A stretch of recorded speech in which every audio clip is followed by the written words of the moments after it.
Vamos falar de Botafogo. Vamos falar de reforço de peso. Eu não tô falando de reforço dentro de campo. Não. Eu sei que a gente precisa e muito. Né? E muito. Vou falar sobre esse cobertor curto. Eu sempre critico o planejamento de 2025. Planejamento de elenco, né? Porque é inacreditável a gente chegar em agosto em oitavas de final de Libertadores da América e não ter zagueiro. Essa é a grande verdade. A gente não tem zagueiro. Perdemos o Bastos, perdemos o Jair, trouxemos o Caipano da Leão, que vai ficar um mês fora. Uma fatalidade. Mas a gente não se preparou. Só tinha o Caio jogando ali pelo lado direito. Enfim, agora o Botafogo corre atrás. E a gente sabe que o Botafogo tá correndo atrás de outras situações também, né? Ontem falei aqui do relatório da SAC Botafogo, falando do balanço patrimonial, financeiro, né? E ficou aquela questão envolvendo o dinheiro que o Botafogo precisa, tem que receber, né? De devedores. Um desses devedores é o Leão. Outro devedor é a própria Ivo, né? O Botafogo, como já se sabe, sustenta a Eagle Holdings, porque é o case de sucesso da Eagle. O Crystal Palace não faz mais parte. Foi campeão, né? Compartilhou com o Eagle, mas não faz mais parte. E o Leão é um fracasso. Então, o case de sucesso é o Botafogo. O Botafogo sustentou o Leão por uma temporada e meia. Quase 2 temporadas sustentando esse peso, que é a equipe francesa. É um peso morto. E é óbvio que o Botafogo, no seu balanço, ele coloca em valores a serem recebidos. A questão é, e se esses valores não forem recebidos? Aí a gente tem um problema de fluxo de caixa. Aí a gente tem um problema de capital de giro. O Botafogo, é claro, espera receber. Mas só vai receber se for via judicial. Não vejo como receber esses valores em acordo de verbais, em reuniões de escritórios. Não vejo essa possibilidade. Posso estar sendo muito cético, né? Mas eu acredito que esses valores só venham mesmo pela via jurídica. E o Botafogo conta com um time muito bom. Um time com reforços bem pesados, fora das 4 linhas, no campo jurídico. A gente vem falando da base de Salomão Advogados, que é o escritório que trabalha para Botafogo Safi nesses processos contra a IGU. Eu sempre falo, né? Você conhece o escritório pela fama, pelos processos vencidos.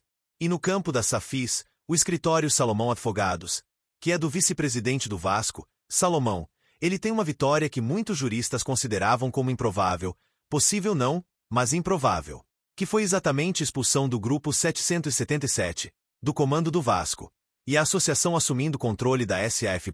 Foi exatamente a expulsão do grupo 777 do comando do Vasco e a associação assumindo controle da SAF.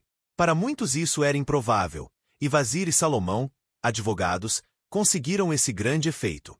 Então é claro que a SAF Botafogo trouxe esse mesmo grupo, experiente na causa, vencedor na causa mais difícil, para advogar pela SAF Botafogo a fim de que Botafogo também receba esses valores, que são dívidas tanto do grupo como do Leão com a nossa SAF. E um dos advogados que assina a petição pedindo o arresto do milionário das contas do grupo em favor do Botafogo é o advogado Rodrigo Fux, filho do ministro do Supremo, Luiz Fux, ex-professor, professor na verdade, não é ex-ministro, professor de Direito da PUC do Rio de Janeiro. Então o ministro Luiz Fux, seu filho Rodrigo Fux, na verdade, também faz parte desse time de reforço de peso que assinam as petições que advogam pelo Botafogo a fim de que o Botafogo mantenha o status quo da SAF na questão da governabilidade e principalmente que o Botafogo consiga reaver esses valores que foram emprestados para o Leão, para a Eagle. Então o Botafogo tenta o arresto de uma quantia milionária no CNPJ da Eagle aqui no Brasil para poder continuar fazendo seu caixa funcionar. Ontem trouxe para vocês, quem não assistiu, recomendo o vídeo de ontem, um resumo mesmo, um resumo do balanço do Botafogo, do relatório, muitos problemas, mas também uma perspectiva de solução devido à altíssima movimentação do Botafogo com sócio-torcedor, com material esportivo. E aí fica uma reflexão.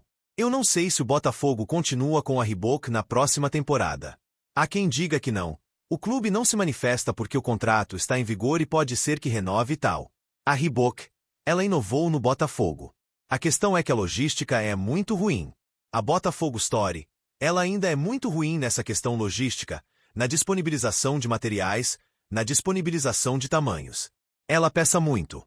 Imagine se a Botafogo Story não fosse tão problemática quanto que eles arrecadariam.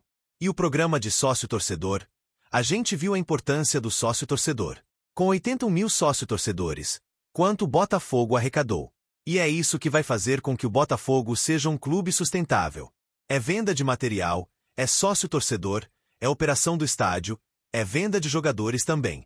E, claro, premiação. Mas a premiação não dá para considerar como algo fixo. Seria muito bom que todo ano o Botafogo conquistasse grandes títulos. Mas para isso, ele precisa ter um time caro.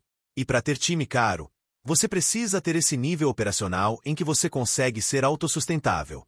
O Botafogo não é autossustentável. A gente sabe disso. Milagre não iria acontecer de uma forma tão rápida. Milagre desportivo é uma coisa. Milagre de governabilidade operacional é outra coisa. A gente sabe que foram feitos empréstimos para movimentar o caso, para não deixar o salário atrasar. A gente sabe que, por um lado, o Botafogo está pagando essa dívida astronômica. Está reduzindo em quase $500 milhão a dívida que era eterna, parecia eterna, do clube associativo. Só que o John Textor tem feito também dívidas no nome da SAF.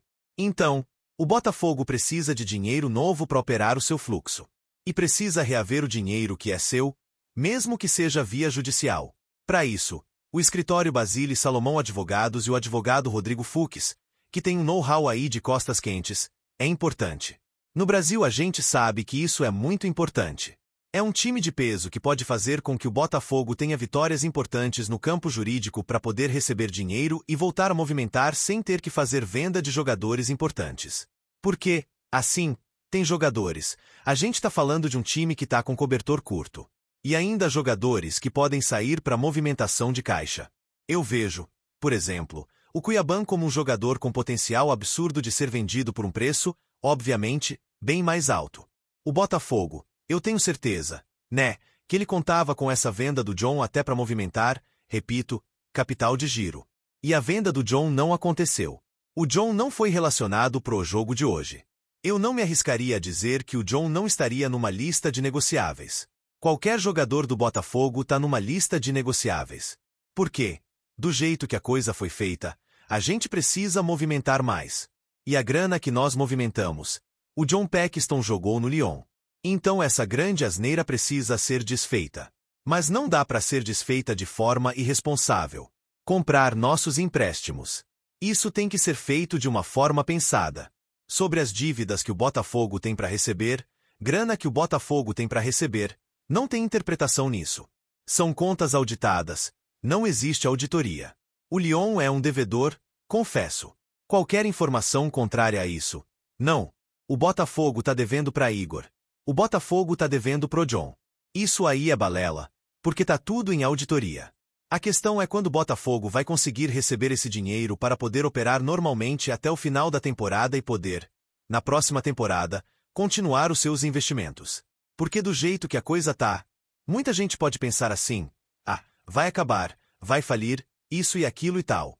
Eu já falei para vocês, gente, que só temos 3 possibilidades no Botafogo. Uma é o John Textor continuar operando, governando em outro grupo, com outro parceiro, que vai fazer um aporte financeiro, mas que também vai querer ações do Botafogo como garantia. Isso é sempre isso. E esse provavelmente é o Marinax. Então essa é a hipótese, no momento, a mais plausível. A outra hipótese é o John Textor perder os poderes do Botafogo e a Ares, o management, tomar conta. O grupo Eagle, a Ares, a Cândida, tomar conta. Talvez não haja investimentos tão robustos.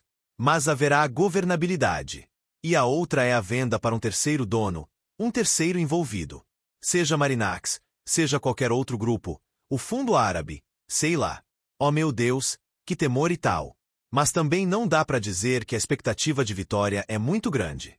Eu confesso a vocês, não estou muito preocupado com o resultado de hoje. Quero que o Botafogo vença. Para mim o Botafogo tem que vencer sempre. Só que o jogo de hoje, vou te contar, em um empate eu não vou reclamar não. E uma vitória vai ser algo da base do heróico. Mas a minha preocupação é o jogo de quinta-feira. Eu não vou ter o meu zagueiro. E o Botafogo correndo atrás para trazer qualquer um. É isso que me deixa preocupado. É que o planejamento foi tão ruim que agora pode vir qualquer um. Vem da Espanha. Da Ferroviária. É do Madureira. É do São Cristóvão. Não é isso que a gente imaginava para a temporada 2025.